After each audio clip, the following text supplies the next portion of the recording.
UPG के forum में आपका स्वागत है। नवीनतम सामान्य ज्ञान से अपडेट रहें।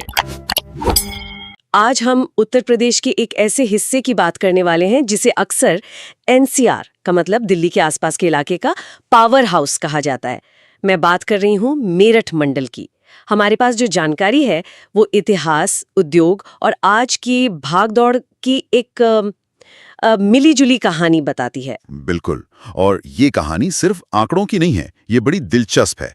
इसमें एक तरफ आपको 1857 की क्रांति की विरासत दिखेगी, तो दूसरी तरफ चमचमाते आईटी पार्क्स। एक तरफ हजारों साल पुरानी उपजाऊ जमीन है, तो दूसरी तरफ वो शहर जो शायद देश में सबसे तेजी से फैल रहे हैं। आज हम इसी ताने बाने को समझने की कोशिश करेंगे। तो चलिए शुरू करते हैं और देखते हैं कि मेरठ मंडल के इन 6 जिलों की जमीन के नीचे और ऊपर क्या-क्या कहानियां हैं। तो पहली स्लाइड हमें एक बड़ी तस्वीर दिखाती है।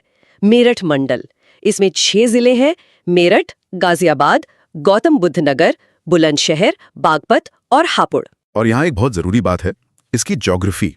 ये पूरा इलाका गंगा और यमुना इन दो बड़ी नदियों के बीच में है। इसे दोआब कहते हैं। अब दोआब का सीधा सा मतलब है कि ये जमीन सोना उगलने वाली जमीन है, बहुत ज्यादा उपजाऊ, और यही इस पूरे इलाके की शुरुआती समृद्धि की नींव रही है। ठीक है, तो नींव कृषि की है। चलिए सबसे पहले उस जिले से शुरू करते हैं जिसके नाम पर इस मंडल का नाम है मेरठ। हमारे स्रोत मेरठ को 2 बिल्कुल अलग-अलग नाम देते हैं, क्रांति नगर और भारत की खेल नगरी। ये दोनों बातें एक साथ कैसे? एक तरफ क्रांति, दूसरी तरफ क्रिकेट। हाँ, और यही तो मेरठ की खासियत है। क्रांति नगर का नाम तो इतिहास ने दिया है। 10 मई 1857, जब यहीं से अंग्रेजों के खिलाफ आजादी की वो पहली चिंगारी भड़की थी। तो मेरठ की मिट्टी में वो एक बगावत, वो इतिहास आज भी जिंदा है। और फिर इसका दूसरा पहलू, खेल नगरी, मतलब स्पोर्ट्स गुड्स। पहचान के साथ साथ दुनिया के बाजार में अपनी जगह बना सकता है। स्लाइड में महाभारत का भी जिक्र है। इसे हस्तिनापुर भी कहते थे। हाँ, ये पांडवों की राजधानी थी।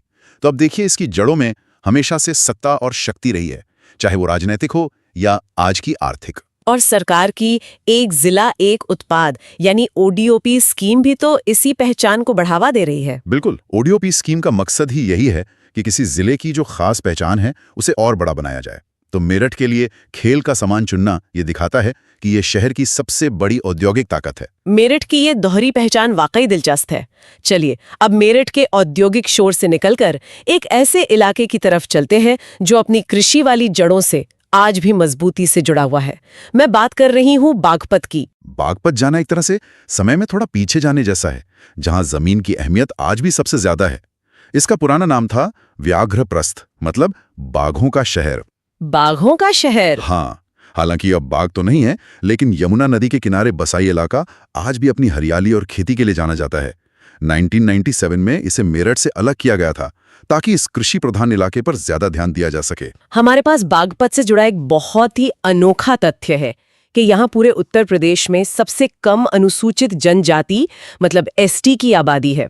ये सिर्फ एक आंकड़ा है या इसका कोई गहरा मतलब भी है? नहीं, ये एक बहुत महत्वपूर्ण समाजशास्त्रीय बिंदु है।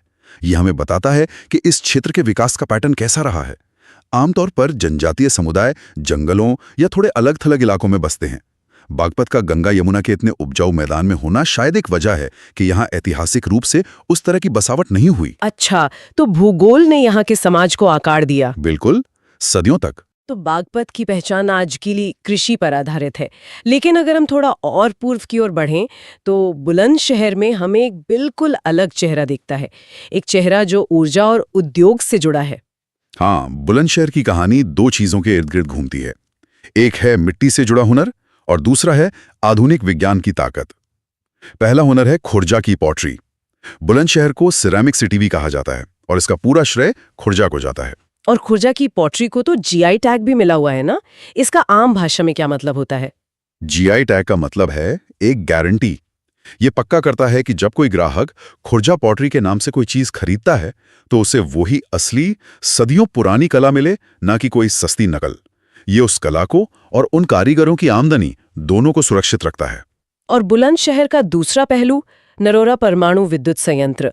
हमारे स्रोत बताते हैं कि ये पूरे उत्तर प्रदेश का इकलौता न्यूक्लियर पावर प्लांट है। ये बहुत ही बड़ी बात है। सोचिए, उत्तर प्रदेश जितना बड़ा राज्य, इतनी आबादी और उसकी ऊर्जा सुरक्षा का एक बड़ा केंद्र बुलंदशहर में है। तो एक तरफ खुर्जा में कारीगर हाथ से मिट्टी को आकार दे रहे हैं और दूसरी तरफ नरोरा में वैज्ञानिक एटम को कंट्रोल करके ऊर्जा बना रहे हैं। ये विरोधाभास ही इस जिले को खास बनाता है। ऊर्जा और कला का संगम वाकई अनोखा है।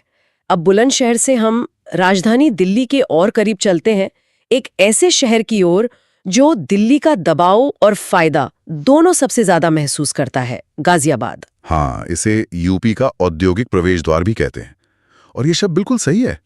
ये दिल्ली में घुसने से पहले उत्तर प्रदेश का पहला बड़ा औद्योगिक चेहरा है, इसीलिए इसे मजाक में छोटी दिल्ली भी कह देते हैं। लेकिन इसकी सबसे चौंकाने वाली पहचान है यहाँ की आबादी का घनत्व। पूरे यूपी में सबसे घनी आबादी वाला जिला, लगभग 4000 लोग प्रति वर्ग किलोमीटर। 4000, इसका मतलब सिर्फ भीड़ नहीं है। इसका मतलब है कि यहाँ के संसाधनों पर पानी, बिजली, सड़क, घर, सब पर जबरदस्त दबाव है। ये एक ऐसा शहर है जो हर दिन अपनी सीमाओं को चुनौती दे रहा है। और दिल्ली से नजदीक की वजह से पूरे प्रदेश से लोग यहाँ काम की तलाश में आते होंगे। बिल्कुल, और इसका एक और नतीजा है, ये एक सांस्कृतिक मेल्टिंग पॉट बन गया है, जहाँ बिहार से लेकर पूर्वी यूपी तक के लोग एक नई पहचान के साथ रह रहे हैं। ये पहचान ना पूरी तरह दिल्ली की है, ना ही पारंपरिक यूपी की। ये गाजियाबाद की अपनी पहचान है जो इसी आपाधापी में बन रही है। तो अगर गाजियाबाद एक प्रवेश द्वार है जो दबाव में है, तो उसका पड़ोसी गौतम बुद्ध नगर शायद उसी समस्या का एक सुनियोजित जवाब है। स्रोत इसे आधुनिक उत्तर प्रदेश का चेहरा कहते हैं। क्या ये थोड़ा बढ़ा चढ़ाकर कहा गया है? ये एक बहुत जरूरी सवाल है और इसका जवाब हाँ भी है और नहीं भी। एक तरफ ये सच है कि नोएडा और ग्रेटर नोएडा की चौड़ी सड़कें, ऊंची इमारतें, वो बाकी यूपी से बिल्कुल अलग दिखती हैं। इसे योजना बनाकर एक आर्थिक इंजन के तौर पर विकसित किया गया था।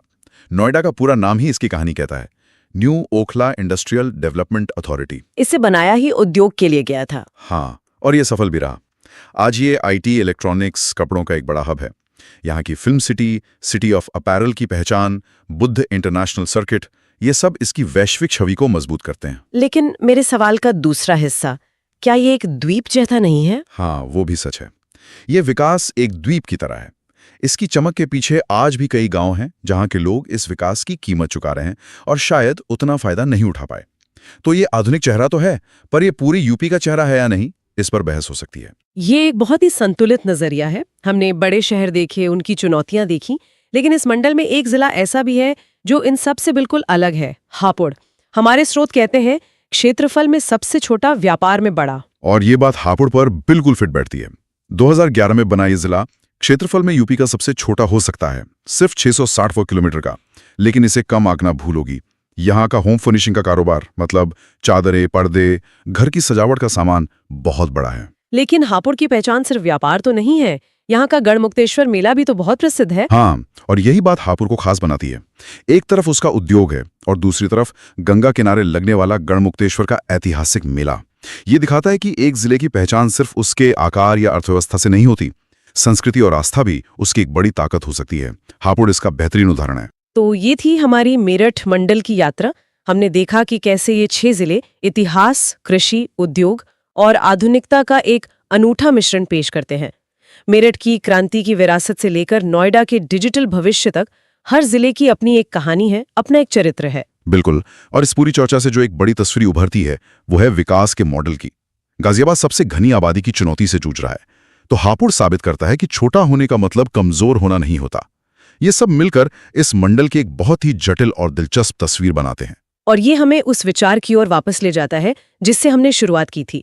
जब कोई क्षेत्र इतनी तेजी से विकसित होता है, जैसे गौतम बुद्ध नगर या गाजियाबाद, तो उसके सामने अपनी कृषि विरासत और ऐतिहासिक पहचान को बनाए रखने की एक बड़ी चुनौती खड़ी हो जाती है। सही कहा। एक तरफ चमचमाती इमारतें और एक्सप्रेसवे हैं, तो दूसरी तरफ वो खेत हैं जो सदियों से इस इलाके को पालते आए हैं।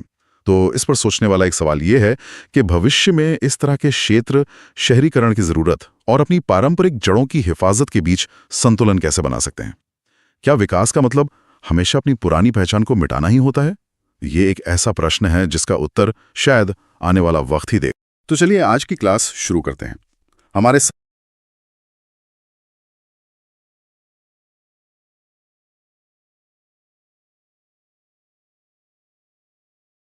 अगर आपको ये वीडियो पसंद आया है तो कृपया यूपी जीके फोरम चैनल को सब्सक्राइब करें, वीडियो को लाइक करें और ज्यादा से ज्यादा साझा करें।